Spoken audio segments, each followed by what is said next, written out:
कि जीवन हॉस्पिटल की बिल्डिंग कितनी बड़ी थी, 10 साल पहले कितनी बड़ी थी, वो हमको बताते कि मैं बहुत पारदर्शी हूं, ईमानदार हूं। और ये बराबर में श्यामा प्रसाद मुखर्जी हॉस्पिटल है, यहाँ की डिस्पेंसरी है।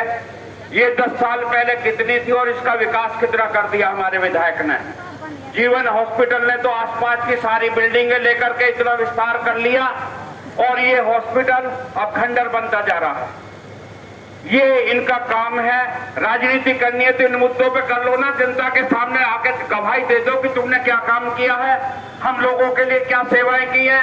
अपना हॉस्पिटल बनाया 10 साल में तुमने, और हापुड़ रोड पर लगभग 40 बीघे जमीन KS जैन इंजीनियरिंग कॉलेज की कंप्लीट, ये भी उसी विधायक निधि से वहां पर गई है।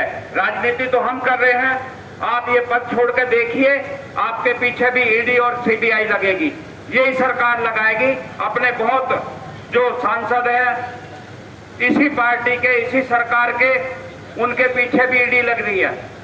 ये मत सोचो कि वो बच जाएंगे, कर्म सामने आते हैं।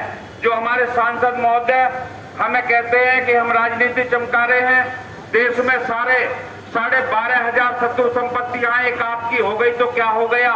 ये तो सबका कानून एक ही है, आपके साथ भी वही होगा जो 12,500 प्रॉपर्टी के साथ में होता है।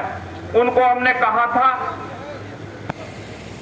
कि 12,500 जो और प्रॉपर्टी है उन्होंने अतिक्रमण किया होगा सरकारी भूमि पे या शत्रु संपत्ति पे।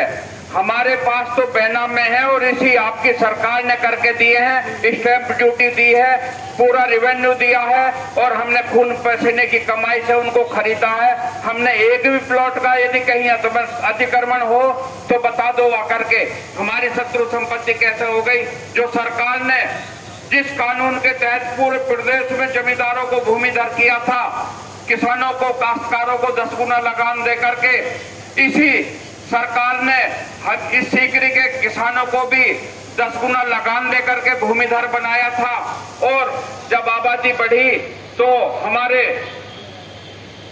भाइयों को छत की आवश्यकता पड़ी, मोदी के क्वार्टर सफिशिएंट नहीं थे, उस समय फैक्ट्रियां चलती थी, तो इन कॉलोनियों का विकास उस समय हुआ था।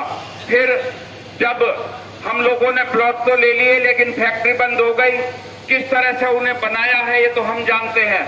हमने रिश्तेदारों से कर्जा लिया, अपने घर में जो बहन बेटियां थी उनकी चीजों को बेच करके अपने घर बनाए, अपने बच्चों के खर्चे काट करके हमने घर बनाए। और ये कहते हैं कि देश में एक ही तरह की सारी शत्रु संपत्तियां हैं।